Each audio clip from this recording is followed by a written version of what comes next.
Mr. Ambassador, really pleased to have you with us on The World Today. Thank you for joining us. Thank you. Good to be here. Thank you for having me.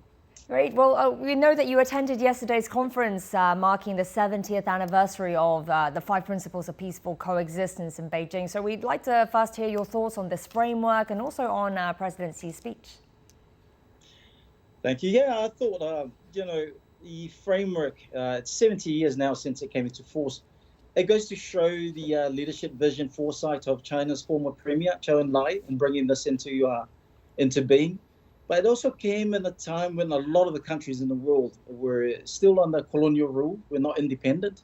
So the fact that this framework is now formed as really the basis of conducting international relations, real credit to China's vision and foresight at that time. I thought President Xi was very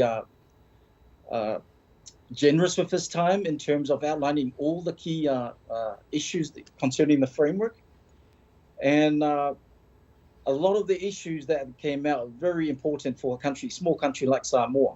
So it was really encouraging to hear issues like equal sovereignty and all the other issues that are covered by the framework. So again, congratulations to China and all the countries that were part of the initial 3, India and Nepal, who were part of the original 3 when this framework came into being.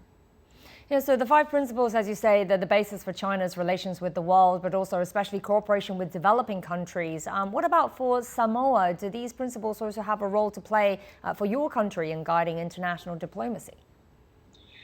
Of course, Samoa is one of the 39 small island developing states in the United Nations system. It is currently the chair of the alliances of small island states. I thought the most important aspect of the framework that was covered by President Xi is this whole notion of sovereign equality, whereby all countries, whether regardless of size, Samoa being a country of only 200,000 people, China being the largest country in the world of 1.4 billion until recently. But the fact that China still sees Samoa and all the other small island countries as an equal partner as we try and pursue our own path of development and pursue of peace in a current and a very challenging global environment we face right now. Yeah, and about that, global environment, it is an ever-changing environment, as President Xi also pointed out. Now, how important do you think these principles are in developing China and Samoa relations in this against this backdrop? Extremely important. We live in a world now that we're facing the crisis of climate change. We have economic division between the main economic powers in the world, but global challenges faced by small island countries and the world at large. We really need the big players in the international community, China, the US, Europe, and others, to really work together. And these framework and the principles really gives a guideline on how every country in the world, for that matter, should engage. It's about mutual respect, mutual trust.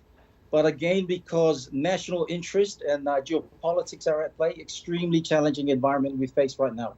For a country like Samoa, we see the crisis that we face right now. There is an opportunity for big countries like China and others to really work with us in partnership and collaboration to find a way forward in the challenges that we face.